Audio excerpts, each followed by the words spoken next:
Hello and welcome to another episode of FPL Expectations with me, Craig. Game week 32 is just hours away. Yes, we can see the finish line. It's there, 7 games to go, and this is all over. The season's over, and we can just sit back, kick back, and enjoy the Euros. But we still have some very important games.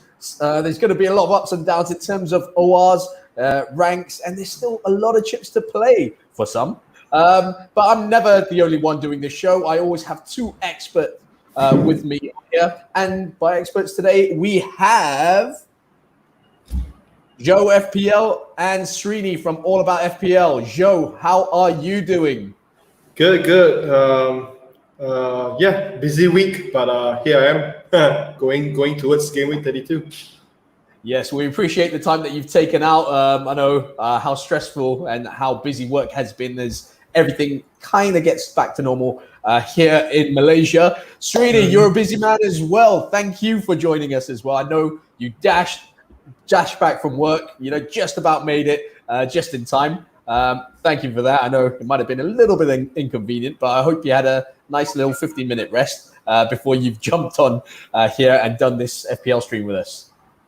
Yeah, it has been totally my pleasure to join join this stream with you guys, and it has been a while since I joined you guys, so it's been nice.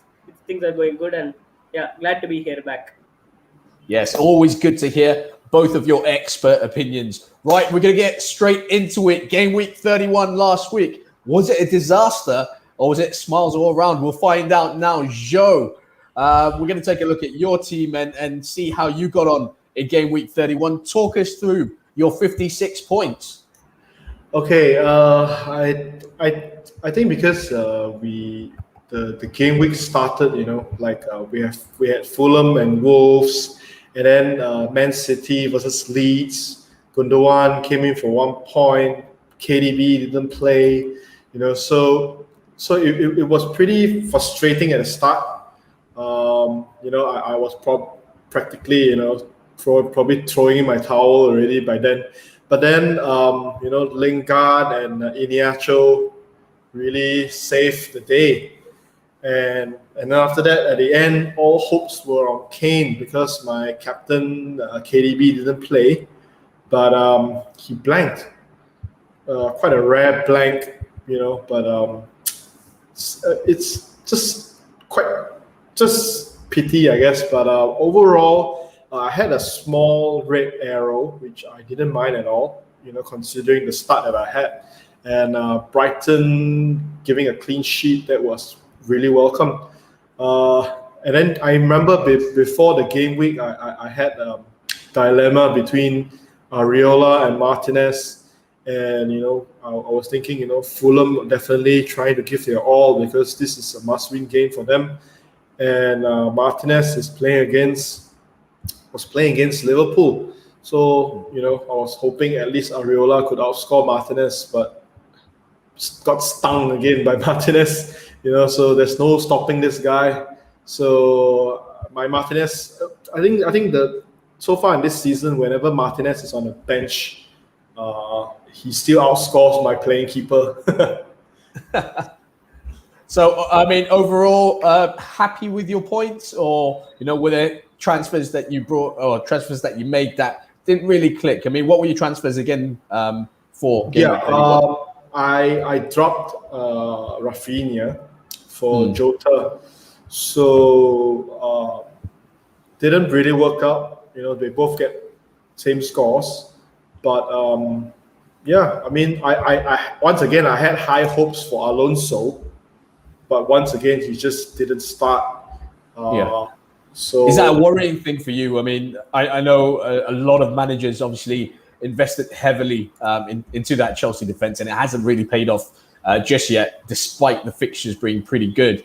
How close? I mean, Alonso in particular, obviously, because Chilwell has now come into Tuchel's thinking and has started the last few games. But I mean, is it a worry for you going into game week 32? And don't have to reveal your transfer plans, but is it a worry for you?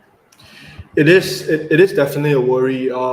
It is growing to be, like a more of a hype but no substance kind of transfer. I mean, personally, I had him since game week 25.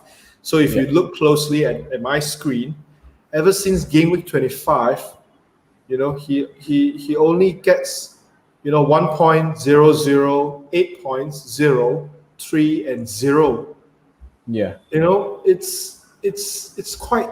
I mean, yes. We all say that. We all say that usually Alonso, if he gets benched, he doesn't come on. So I think that is a fair statement. If you look at since game week 24, he has been either 90 or 0. Yeah. So people say, as long as you have a strong bench, he can come. The bench can come in for you. No worries, things like that. But we have to look at our bench in the first place. Why are they at the bench? Because we figured their fixtures are probably more less superior to those we put in our starting lineup. So even though you have players coming in from the bench, that player might probably be having a subpar fixture as well. So maybe like 1 point, 2 points kind of thing. So yeah, I mean, unless he's Stuart Dallas, unless he's Stuart Dallas. That was all right.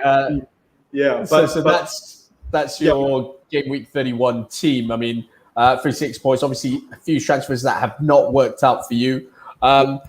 We'll go on and move on to Srini's team. Srini, if you've got your team up, if you could get that up for us, that would be great. But I mean, Joe, we're going to talk about your transfer plans. I did see on your Twitter. Now, for those of you watching, if you haven't seen on Twitter, the Hitman Joe has done his usual and he has taken hits. We will go into a little bit more detail after we see Srini's team.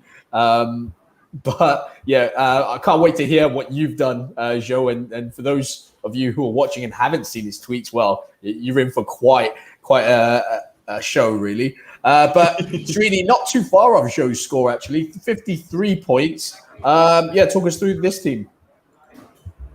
So the basic thing what I have to accept is like I missed the deadline and hence had to start Dallas and Bamford and Rafinha. All three started for me. I missed the game week 31 deadline, and as a result of it, Dallas got me the lucky 17 points. Bamford got me the assist, so it was a kind of pick which I would take back. A brief appearance for Bamford. I'll take this kind of pick because I forgot the deadline and I didn't have to pay much for it, and it was another small green arrow for me. Even if I had made the deadline, I think I would have captained Bruno Fernandes instead of Ken, and that wouldn't have been much of a big difference. So yeah. So my current plan is to offload Target and Digne because Target's fixtures doesn't look good. 4, 2, 3, and towards the season end they go on a run of very difficult fixtures. If you have Martinez, it's a different story. He gets the bonus points, he gets save points, and he's an amazing guy. But with Target, I think I have to move on with Target and Digne. Digne is also not much producing for his amount. Like for his price, he should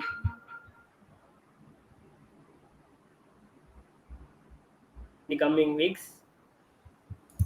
Yeah. So sorry, Srini, you just broke off there for a while. I think you had a bit of a problem with your connection. But you were talking about Digne and his price and how he hasn't really justified his price tag.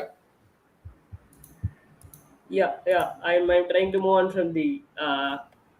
I think the Digne's price tag is not at all justified, and Everton defense is quite unpredictable in the way they shape up. They get clean sheets against difficult teams sometimes and concede 2-3 against Newcastle. So, and it's simply not worth investing more than 6 for an Everton defender, even if Digne has the attacking threat. I'm moving on from Digne at the moment and get Trent Alexander-Arnold for the fixtures. That's my plan right now. Okay, so just to clarify, whilst you've just brought it up, we'll talk about your transfers ahead of double game week 32. So you said you're going to bring Trent in for Digne, was it? Yeah, my plan is to get Trent in for Digna. I have actually made the transfers. Okay, yeah, let's see him. Yeah, Trent came in and Iheanacho came in for Watkins, and Okay, Lingard came in for Gundogan. So it was basically -4. I had two free transfers. okay. So Lingard's fixture against Newcastle was very tempting to ignore him, and I have been hurt already too much by not not having Yeah. Lingard. So I think this was the best time to go. Gundogan is not sure of starting, has a blank next week. So I think it was an easy move to take a hit to remove Gundogan. Yeah, I mean, when it comes to City assets, obviously they're in the semi-finals of the Champions League. They've got the FA Cup semi-finals this weekend, followed by the Carabao Cup final as well. So yeah, I mean, with Pep Roulette, and you don't never know who's starting and who's going to get rest. Probably the right thing to do. I think Joe, you touched on it a couple of weeks back, maybe. Yeah. About City assets and how you're looking to kind of discard them and move on from them. But Joe, we're going to come back to your team and see the moves that you made ahead of double game week 32. And as I was saying earlier, just following your Twitter feed, and obviously you've taken a hit. You are our resident hitman. I think everyone knows that. But you've got as far as taking a -8 this game week. Talk us through which transfers those were and why you've gone for that. I think basically I was really concerned because going through Chelsea's match and City's match last week, we see heavy rotations. In real life, I actually don't blame. We can't blame the managers at all. Firstly, you look at Pep; he has so many competitions to balance with. So basically, what he does is he rotates practically the full team because he wanted to make sure that he gets that victory, or at least he goes through the Champions League second leg, and then after that he has the semi-finals of the FA Cup against Chelsea, which is actually one of the stronger opponents in the league right now. So he has these two really important matches to focus on, which hence we get the heavy rotation. And as expected, Gundogan and KDB were benched, and and Gundogan came in 1 point because I think this is not the first time, and Gundogan's prospects really dropped a lot recently, especially since City stretched their league over Manchester United, for 14 points. So to me personally, City assets for me it's time to bin them in terms of FPL. And as I mentioned just now, Alonso is also another rotation that I probably get fed up, to be honest, and also just can't be bothered anymore with Alonso being an owner since game week 25. So I binned him as well. So basically, what I did was I binned Alonso to Trent because Liverpool dropping out of the Champions League. We can all see what they are trying to do right now with the great fixtures. I think they are going to just bomb every fixture week in, week out, trying to get that fourth place. So, and Trent actually played really well against Real Madrid in terms of chances created, crosses, his positioning as well. It was mouth-watering, so to speak, as in terms of FPL. So what I did was I had the funds. I had 5.2 million in the bank last week, so I ditched Alonso for Trent, and then after that I dropped KDB for Salah because KDB, firstly, I probably can't see him starting against Villa. Yeah. Because he has started against Dortmund, and he's definitely starting against Chelsea. And whether he plays, because mind you, after the Villa match, they have the cup final against Spurs. Yeah. So basically the Villa match is being sandwiched between three very, very important matches. So I can't see KDB starting again, to be honest. So I ditched him for Salah.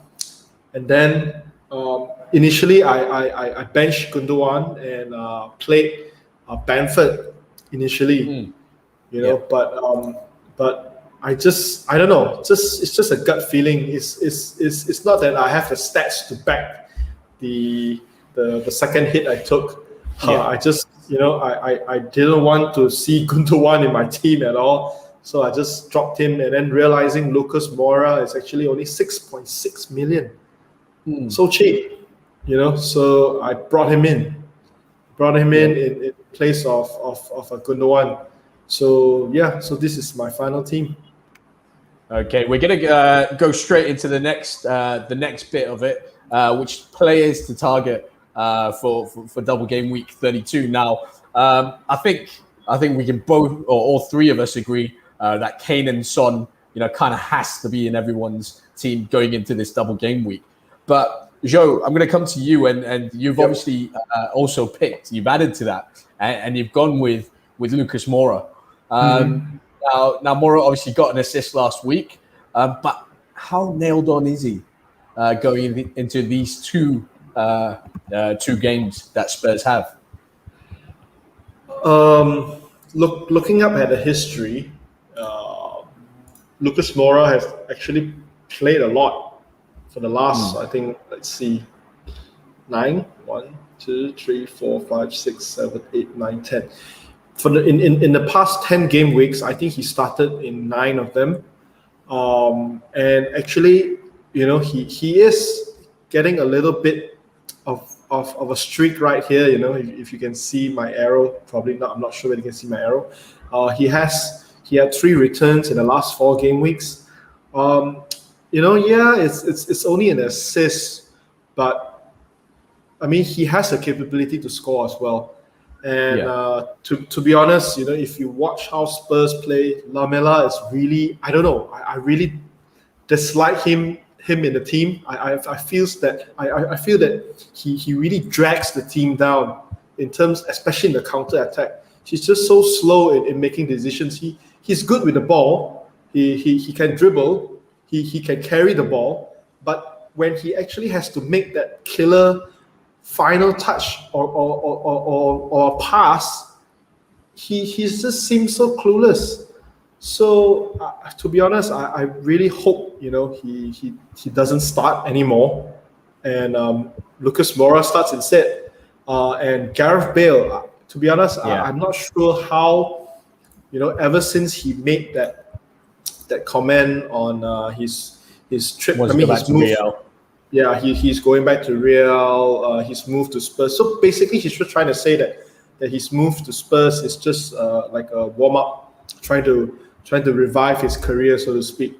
But to be honest, we all see that coming. But to actually say it out, I think it's quite disrespectful, to be honest. Go on, sorry. So whether Bale starts, probably can't see it. He probably comes in as a sub, if they need that dynamic player or fresh legs, so to speak. I can see him coming in to warm up, things like that. But him starting, probably not. So pretty confident. Moura starts both, but if not, at least one, and probably, hopefully, involved in the other. Yeah, I was just timing, looking at my watch and seeing how long it was before you said the name of Gareth Bale in that little Spurs bit. But Srini, I'm going to come to you now, and obviously Joe has covered, the attacking players of Spurs. Is there any value in these next 2 games for going for someone like Reguilon or Lloris or even Serge Aurier? God help us. Yeah, but I don't generally trust Spurs defense at all. Like, they are not very consistent, much like Everton. I don't see the fixtures like they can get a maximum of 1 clean sheet, but they don't have the numbers also to back up. Since like game week 24, they have conceded around 20 big chances. That is a huge number. Therefore, some fifth or sixth for big chances conceded in the league since game week 24. So their defense, as you all know, is they are themselves not confident of playing out from the back, or they don't have a proper defensive style to get the clean sheets more often than not. They conceded 2 goals against Newcastle very recent. Newcastle recorded an XG of 3.5 something against Spurs. That is very surprising. So I don't see the need or the necessity to go for a Spurs defense. Maybe Regulian can be considered if you want to go for a differential. And Spurs blank again in game week 33. So I don't see the need to own a Spurs defender at the moment. Okay, sorry. Just going to take Joe's team off. I just realised it's still on there. But whilst I'm with you, Srini, okay, we've covered Spurs and their assets, the attacking ones and the defensive ones. But let's look at other assets in game week 32. Is there anyone else that we should be looking at to bring into to our teams? Yeah, if you ask me like which team to target at the moment, I think I would say I'll go with West Ham just for the form they are in. Defensively, they have been become a bit off since for the 4 or 5 weeks recently. They have considered like most shots in the box over the last 4 or 5 game weeks. They are the most, but due to the Declan Rice injury, Cresswell injury, and that doesn't help them defensively. But Antonio? attackingly, I think Antonio, yeah. So attackingly, they are still good. I feel like they can manage things with Lingard, and I think I see Bowen as an excellent differential over the next few Mm. weeks due to the injury to Antonio, and Bowen was taking up a much more attacking role. I think Lingard and Bowen are very good assets to attack. And if you don't own Lingard, still Lingard, and it's even I feel it's okay to double up on with Bowen on Lingard instead of going for if you want someone like differential, you can go for Jota. Jota is another easy close pick with Bowen to compete. But I think if you want to go, Bowen is just 2% one, and I think he could be in the thick of things. He even has some better underlying numbers compared to Lingard. He has a better XG and XA, but hasn't got the points yet compared to Lingard.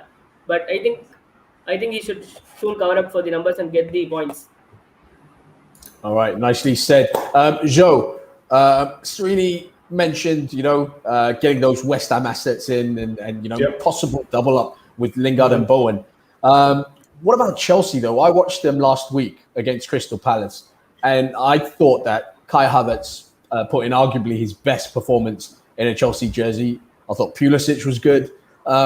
We talked about how they're probably not that reliable in defense, and there could be that small rotation at fullback or left back rather between Alonso and Chilwell. But let's look further up the field. Timo Werner doesn't look like he's looking right now, so we'll take him out of the equation. But Kai Havertz, Mason Mount, and Christian Pulisic, is there a case for them to come into our teams for not only 1 week, but I think if we look at Chelsea's fixtures, it looks quite tasty for the rest of the season? Yeah, I mean, definitely there's a case to consider. If you look at Chelsea, they're going to play Brighton this week, and then after that they are their fixtures a little bit of up and down. They're playing West Ham after that, but as Srini pointed out, West Ham past 4 to 5 weeks has been slowly dipping in terms of defense. Then after that they face Fulham, and then they face City, which is should be an interesting one. But talking about Kai Havertz, I think Kai Havertz and Mason Mount are probably the Chelsea attackers to go for, in my opinion, right now. I think Tuchel probably knows Havertz pretty well.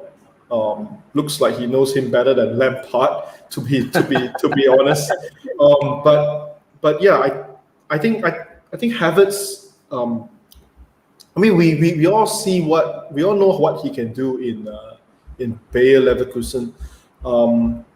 So yeah, I think if you want to go for an interesting and probably in terms of FPL, a fun differential, Havertz is the one to go for, because I think his spot is probably as nailed as you can, as a player can be in Tuchel's team. And yeah, he's bossing around. I think he did a lot of shot on targets as well. On the last match, and he had a double-digit haul, I think, against Palace. So yeah, he is definitely probably the most exciting attacking asset in Chelsea right now in terms of FPL.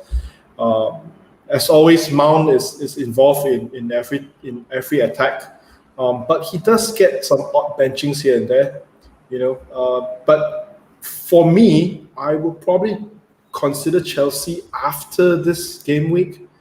Firstly, is it because of the rotation risk? Because of the semi-final, and then yes, yeah. I mean, firstly, to me the rotation risk. We all know since Tuchel comes in, it has always been there. But as I said, as nailed as a player can be, Havertz and Mount, they're probably the most nailed in terms of attackers. But my concern is the semi-final. Because we do not know what is going to happen in the semi-final. Anything can happen. It's a semi-final. Players will probably give 101% of their all. And who knows? Injuries, stops might happen after that. But to counter that argument as well, Chelsea need the points in the league, don't they? Yeah. They have to try and catch that fourth place. Was it West Ham, isn't it? And they need the points. They need to keep winning, because there's Liverpool right up there that are starting to chase them down now. The battle for that third and fourth spot is really heating up, with obviously Leicester dropping points. Over the last couple of game weeks, West Ham, on a great run of form. So they can't afford to rotate too much. Yeah, that definitely, Craig. I have to agree with you on that. But like I say, we are not sure what's really unpredictable injuries, fatigues, things like that. And then on top of it all, we have it's a midfield slot. Yeah. To be honest, if you look at the fixtures that are going on in Game Week 32, sometimes you feel 5 midfields is not even enough. So there are so many other considerations to look at, like Lingard and Bowen against Newcastle. Definitely, you have even Man United against Burnley, because Sean Dyke just said, what did he say? He said Pope is touch and go. Yeah. So as far as we know, when he says touch and go, chances are, he's not going to play. Yeah. So I think Burnley have a few guys that are out for this fixture. Yeah, and Neil struggling as well. And to be honest, Bruno is due. I personally, it's my gut feel that Bruno is due a haul. Yeah. So it's never. Personally, I don't have him. Of course, I wouldn't want him to haul. But I'm not surprised. I'm not surprised if that's going to happen this week. Okay, and definitely you have Spurs playing the double game week. You have Leicester against West Brom. So yes, Chelsea very attractive, but based on the rotation risk and based on the semi-final games and so many other midfield slots, so many other midfield players that are having good fixtures this week. Which is why I say personally, Game Week 32 is not I don't see we should risk bringing in the Chelsea midfield this week. Okay, well said. Yeah, go Srini. Yeah, we can agree with that. Like Chelsea and City, we can avoid at the moment, not in a rush to bring them due to the CL commitments. Like Zoo said, it's a difficult spot to. We have other better fixtures and better teams to target, and also like he mentioned, there are some eight players playing for 3 slots when Chelsea is attacking.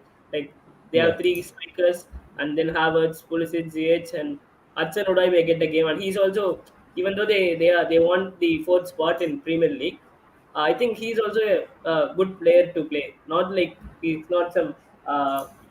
He's not. No way. He's not so bad compared to the other Chelsea assets. So I think Chelsea will still feel the strong team despite rotation, and we need not be in a rush to bring them in at the moment. Yeah, well said. So a lot of things to consider if we are looking at Chelsea assets, and also if we're looking to keep certain City assets. A lot of rotation could be happening within this week itself. So a lot to think about, and hopefully the advice from our experts will pay off. Okay, we're going to go straight to the captaincy now. This is a pretty straightforward shootout, I would say, this week. I can't see too many people going away from either Kane or Son. So I've just narrowed it down for the both of you because I think everyone else in this game week, regardless of how good the fixtures look, it doesn't come into the equation. We're not even going to consider they're not in it. It's a straight shootout between Kane and Son. So guys, I'm going to put you on the spot now. Plead your cases for either. I think I saw both of you were captaining Kane, aren't you? And tell us why. Srini, go on. Yeah, it's a fairly simple choice. I think this is the point where we should not think too much. We need not put too much of our FPL brains into it. And he has the most goals and most assists in a season. He plays Everton and Southampton. Southampton have been very, very poor at the back for the past month or so. They have conceded 19 goals, which is the highest since game week 24. They are the worst defensive side at the moment, according to stats in the Premier League. So I think I only slight worry to put Kane off is that like they play the cup final against City 4 days after they play Southampton. That is a slight worry, but I think Kane is a player who wants to play every match, get the golden boot. He wants to play 90 minutes every game, so I think it's fairly a easy choice to go with Kane. Okay, Joe. I mean, Srini explained why.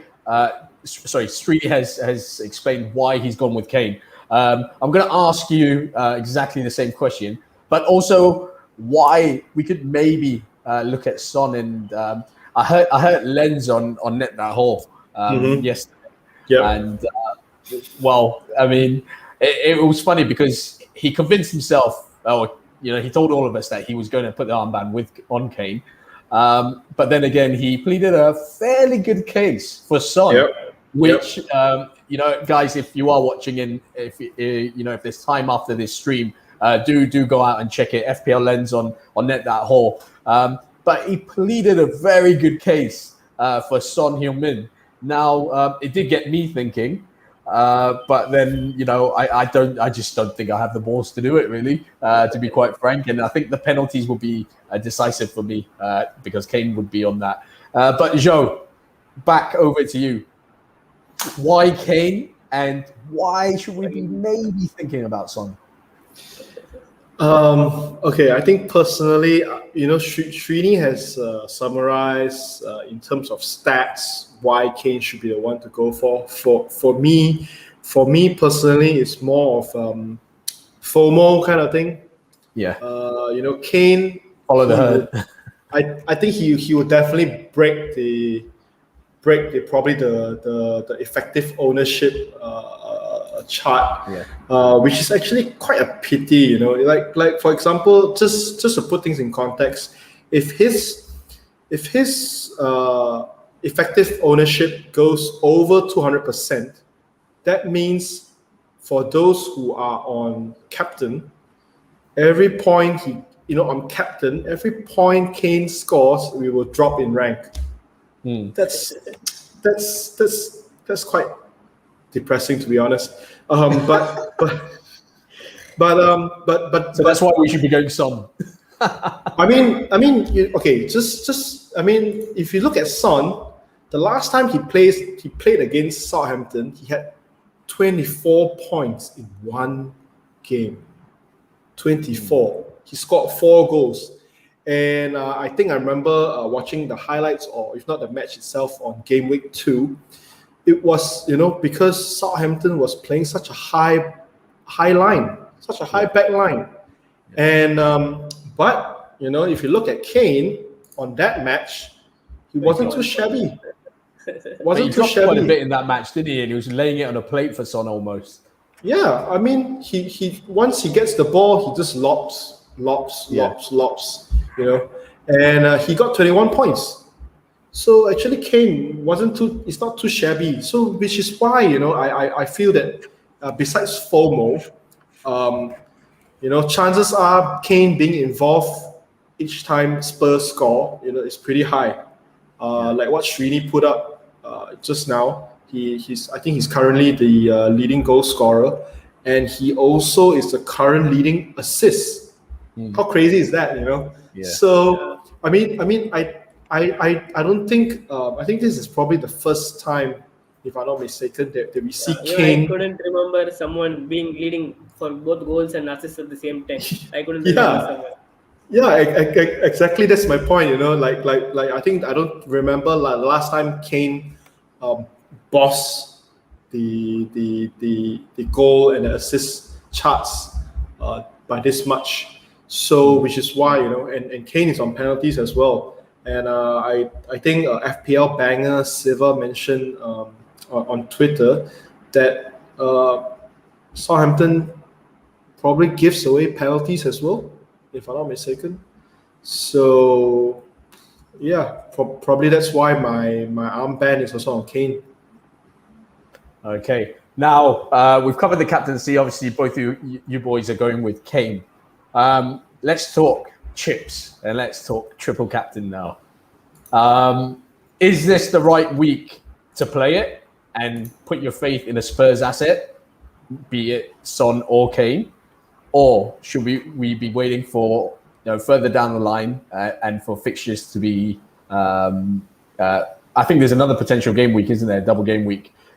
Should we be waiting for an announcement later on? I think personally, I'm not sure whether there'll be another double game week. I think. Sorry to interrupt. Is it Villa and Everton is yet to be rescheduled? Yep. Villa and Everton. But the problem, to be honest, both Villa and Everton, I don't know. They are not scoring. Yeah. And DCL is still injured. He's still a doubt. So whether he comes in even soon, we are not sure. And whether when he comes in, he needs to get back to form. That's another question. But if you ask me, like what we mentioned just now, with all those stats, playing 2 matches away against Everton and home to Southampton, Golden Boot, current Golden Boot leader, current assist leader, I probably don't see any other better chance than this week. Okay, and Srini, are you in agreement with Joe there? No better time to put the triple captain armband on Kane. I'm still not sure about myself. I have the triple captainship left with me, and I'm contemplating on whether to captain Kane now or wait for the fixture changes that may happen towards the end of the season due to the crowd coming in. I think there may be a double game week coming up towards the end of the season. So the thing is whether we have to take the risk and wait for the season and double game week. So basically, they have a plan to bring the crowd back, but we don't know how things may go, and we're not sure how the fixtures may be rescheduled. That may be a risk taking, but I'm not sure. But as Zoo mentioned, it can't get better than this to put Kane and use the triple captainship at the moment. I think I still have like 1 hour, 2 hours to decide, and I think I'll press the chip on Kane. The triple captainship, yeah? Yeah. I'm slightly more moving towards sway towards doing it. Yeah, I'm swaying towards, yeah. Okay, Srini, let me try to convince you even further. Here we go. This is it, guys. For all of you watching, this is what we want. Go on, Joe, take it away. I mean, okay. If you look at Kane, he is so explosive. What you want in a triple captain candidate is the explosiveness. and he has 2 matches to do it. Even if he hauls in 1 match, you'll probably get enough than most, if not all if most of the players in FPL this season. You have players who put it on Bruno, who blanked on the double game week. You have players who put it on KDB, who had only 1 assist over 2 game weeks. You have players that put it on Salah, who blanked as well. So yes, you can wait for later for another double game week, but who are you going to put it on then? Whether will Kane get another double game week and have fixtures that are as good as this game week? I don't think so. And the purpose of playing the triple captaincy is basically to gain more points. So whether to gain more points in this game week or to gain more points in future game weeks, it doesn't make much difference, because you need to look at the whole season in the big picture. So if I have the triple captain, I'll definitely put it on this week. Okay, yeah. Srini, is that enough to convince you now?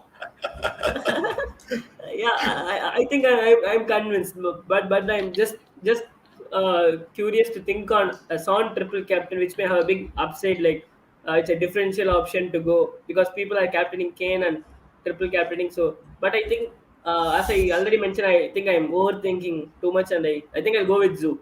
Triple captain on Kane, yeah.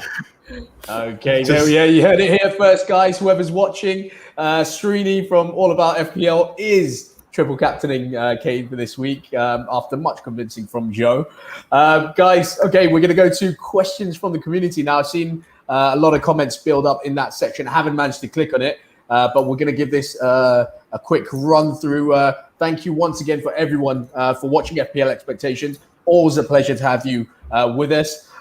Sam, one of our experts. Is that Joe with a fresh trim? I see. Joe recently cut your hair? Yep. Yeah, I mean, fresh I think but not a fresh look. I cut my hair on Sunday. Okay. So yes, well spotted, Sam. I didn't even see that. And classic blue shirt. Where is it, Joe? Yeah, I mean, ever since Swang mentioned it, I become more and more aware. I think he started to believe that you were a Chelsea fan, maybe following in his footsteps. Astrolicious, thank you as always for joining us. Always a pleasure to have you watching with us. Okay, so here we go. Sansharu Kabu, I'll be the first one to ask: Greenwood or Maddison? I'm getting a headache thinking of this. Okay, now Greenwood, we know, has hit a bit of a purple patch. As we're coming to the tail end of the season, just as he did last season. However, James Maddison dropped last week from the squad for attending a COVID party at Ayoze Perez's house. But does he get back straight into the squad? And does he come in straight away, or does Rodgers continue to maybe bench him this time round? I am not sure whether he comes back into the lineup, but I think even if he comes back, I think Greenwood is a slightly better choice due to the fixtures. They play Burnley, as we spoke. They have a lot of injuries at the moment, and I saw some interesting stats about Greenwood. Like, he has the most shots inside the box per 90 minutes since game week 28 in the league, and he has been he played just some 18-20 minutes of football against Tottenham and still got away with 11 points. So I think he is a very good differential option to consider. They play Leeds next. He's just 2% owned, and with Martial also rolled out for the season, and I think Greenwood should be among the points. And yeah, I think he should be able to. He has a good rapport with both Bruno and Cavani, I feel, and I think Greenwood is the better choice to go. Okay, that's Greenwood from Srini. Joe, do you agree with that, or do you think James Maddison comes back into the 11? Personally, I can see Maddison coming back in ever since Leicester lost against West Ham. I think Rodgers probably can't afford to bench him any longer. But whether does he come in, hit the ground running, that's another question altogether. But whereas Greenwood, I think yesterday against Granada he didn't really do much. But I think he was taken off early as well, if I'm not mistaken. I could be wrong. He stayed up.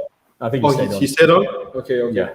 So whether does he play? Not the whole match, but he stayed on to the latter stages of the match. Yeah, I mean, like whether does he start? Does he start against Burnley? That's another question. But personally, I hope he does, because I think as what you mentioned, last season, at the end of last season, he was quite heavily relied on, and he delivered the goods. So I think I can see Ole probably turn his attention to Greenwood again. So for game week 32, I would probably lean towards Greenwood as well. Okay. So both the experts go with Mason Greenwood. I hope that helps you out, Sanshiro. Okay, Mr. Ali, I'm thinking of following Joe with a -8, the hitman. Yeah, you managed to create a bit of a following here, Joe, with your hits. Devendra Raj obviously was on Twitter with us just now. Is the Gandhi proverb on captaincy relevant this week? Personally, I hope not. I mean, okay, fine, fair enough. If the Gandhi proverb is relevant, maybe blank against Everton, but a huge haul against Southampton. Yeah, I'll take that. Yeah, I'll take that as well. Mr. Ali goes on to say he's bringing in Lingard, Son, and Cody for his -8, I believe. So yeah, I mean, we didn't even speak about Wolves and how about their assets. They've got some great fixtures towards the end of the season. Could really move up the table number one, but some of those assets can really score big. Sweng says Alonso 15 points loading up after this. Joe, you have been warned by the Chelsea fan. Sweng. To be honest, I can see this happening. So I hope my heart is ready for this. Mr. Ali says, who did triple captain, Kane or Son? I think we did a bit of a section on that. So if you were still watching, I'm sure you would have seen that both the boys have decided or have said to triple captain Kane over Son, which Srini is doing. I think Joe has used this chip already. He won't be triple captaining, but he would be giving the armband to him. Lamella slander. Watching Lamella makes me... Oh, that was you, Joe. I got Reguilon. Finally, someone. Not enough has been said about Reguilon going into this double game week. But, I mean, forget about Spurs from a defensive point of view. I mean, Reguilon offers so much going forward. I mean, La Liga's best left back last year. I mean, to be honest, I can see Reguilon doing pretty well this game week, because he is also that kind of player that attacks the flanks, and Davis is ruled out, so it's Reguilon's spot to lose, and him partnering Son at the left flank, I can see both of them having a good time. Okay. Mr. Ali, he hasn't made his transfers yet because he's asking us, do I go with Cody or do I go with Holding? I would go with Cody. I would go with Cody too. Yeah. Wolves have the... Wow, Cody over Holding, yeah? Yeah. Cody, I think, is Wolves' defense, I think, are slowly getting back to form with Willy Bolly is likely to make his comeback this week or next week. So I think they'll switch to a back five, and where they are more convenient and they are very sharp defensive in a back five. Currently, they're playing in a back four, which doesn't help things to them. I think Cody has also got a bit of fair attacking threat in the recent weeks. He has had 3 big chances over the last 4 game weeks, which is a huge number for any defender. He's the highest among defenders for big chances, and he stands second for XG among defenders over the last 4 or 5 weeks. So I think he's due a goal somewhere, and I think their fixtures also favor. So I think Cody is certainly a great option. I mean, Okay, just sticking yeah. on the. Oh, sorry. Go on, Joe. Yeah, sorry. I mean, personally, Srini has update. I mean, he has given the stats on Wolves, but I'm looking at Sheffield United, which is their opponent. So basically, Sheffield United are practically relegated. I think Higginbottom just asked the players, to get as much experience as you can in the Premier League. And if you look at their forwards, McBurney is out, Sharp is out. Their flag is, in doubt. So I can't see them scoring against Wolves. Okay. Just while we're on that Cody or Holding debate, or Joe, you've both obviously gone with Cody. But what about Shaw or Cody? Still, I would go with Cody. They have all the good fixtures on their side. I think Cody is a good option. He's more or less nailed to play everything. And Shaw, I think they play Burnley, Leeds, Liverpool, Villa in the next 4 or 5 games, and Leicester. I think there may be just 1 or 2 clean sheets over the run. So I think Cody is a better option to play with. Okay. Do you agree, Joe? For me, it's really depends on what you get by saving the 0.4. I mean, of course, if you can get both Shaw and Cody in, it would be good. But I think personally, if you look at fixtures alone, it's Cody. But Shaw has been probably player of the season for Man United. And I think he's rested against Granada as well. So he should be playing against Burnley. So for me, if you look at player-to-player comparison, I would go for Shaw. Okay. So Shaw for Joe. I hope that helps you, Wanzo Jaime. Okay, we're going to look at... Okay, Joe, I'm going to say this, right? Yep. Never, ever... let the FPL community know where you live, because Joe, the pressure is on. A lot rests on your shoulders here. Kane and Son, I'll be doing whatever you decide. He was leaning on Son until you stepped in and told him to triple captain Kane. So as you know, we take our FPL very seriously here, Joe. So if anyone ever stops you on the street, do not tell them where you live. I am also being convinced by Zoo, so I'm also on the other side, Zoo. Oh no! Yeah, but you might be okay. You might be okay over there in India. Although I'm not sure where Mr. Ali's from, actually. So it could be around the corner from you as well, Srini. Sweng does say, might as well sell Kane if you're not going to captain him, and hope another striker like Lacazette or Callum Wilson delivers. Now, Lacazette's an interesting one, which another one that wasn't brought up when we were talking about other players to target for double game week 32. He's obviously on form. Was fantastic last weekend against Sheffield United. Scored again against Slavia Prague last night. Scored two. So are we? Is this a player that we should be considering to bring in? I mean, personally, I would love to. I mean, if you have the funds, he's definitely. I mean, he's not that pricey. He's currently 8.3. But yes, he's probably in a great run of form. I think yesterday against Prague was also driven by his personal determination, especially when he faced a Slava Prague team that doesn't want to take the knee. That was an interesting photo, if you have seen it.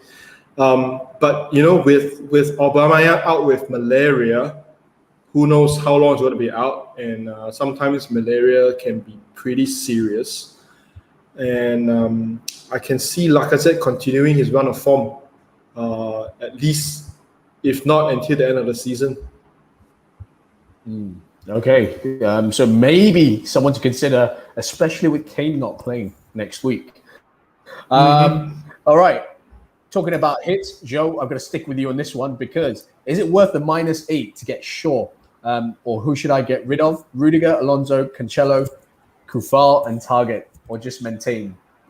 Let me just read that again. Is it worth to take a -8 to get in Shaw? So I'm guessing he's already on a -4.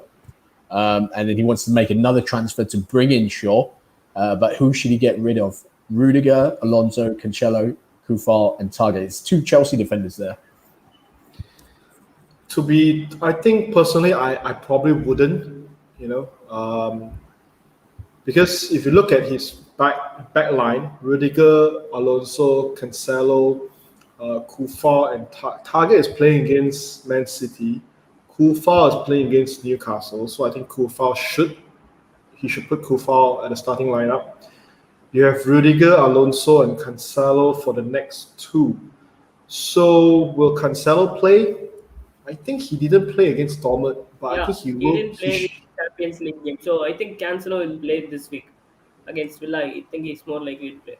Yeah, he's more likely to play. I think Cancelo probably will play against Chelsea, and maybe in the Villa match.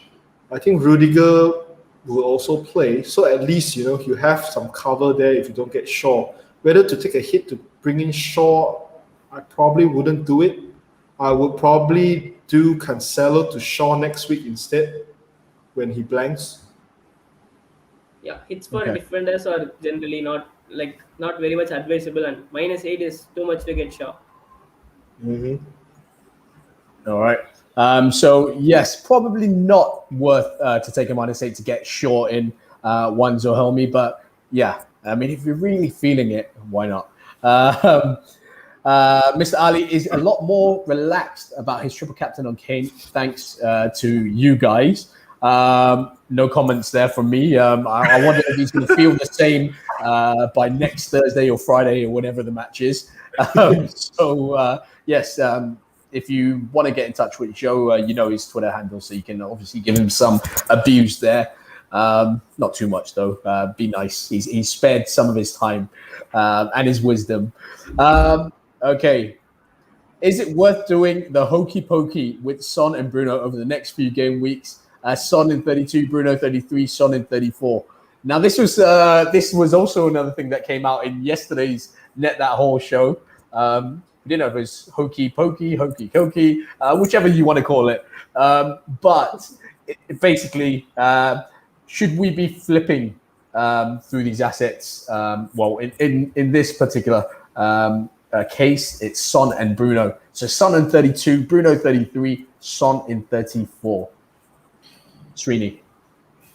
Yeah, Son has the double game week now. Then Bruno has Leeds and Son again has Sheffield United. So I think fixtures wise, that moves totally makes sense to switch around your premium. I think if I was in a position like that, I will do it. And Joe? I would do it because personally, I feel we are at the stage of the season where we need to attack the fixtures week in, week out. We probably I'm shortening my how would you say, like previously when I do a transfer, I will probably look ahead 3 to 4 weeks and beyond. But now I'm shortening it to actually just this week and next week. I'm doing transfers to attack the fixtures for this week and next week. So because we are at the final part of the race. So doing hokey pokies at the end of the season is actually a good. I mean, personally, I feel it's a good strategy to climb up the ranks. Okay. Let's see. Virgil van Dijk, is Rafinha a doubt for Liverpool? I believe Bielsa said so in his press conference. He said so. Would you start him or would you play someone else instead? I would just put him in the starting lineup. Because I simply don't have good bench players at the moment, so I think I'll just play him at the moment. It really depends who's on your bench. Um, Whether Rafinha will start, I think Bielsa. I don't know. It's really it's a hard call. Yes, to answer his question, yes, he is a doubt. But whether to put in a starting lineup, it depends on who you have on the bench.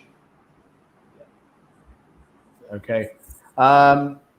So I think Mr. Ali has made his decision. It's Cody, Son, Lingard for -8 incoming. Thank you, Srini and Joe, for making that decision easier for him.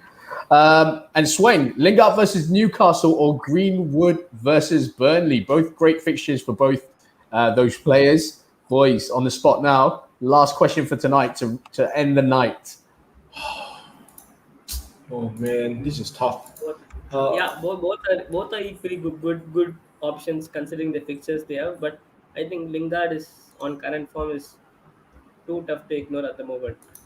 He has all the numbers to back him. He has, since coming to West Ham, he has like the most points in the total game itself. So I think Lingard is kind of becoming a must own at the moment, and Greenwood may be a little later to see whether he rotates. He is still a good option against Burnley, but if it comes down between Greenwood or Lingard, I'll go with Lingard.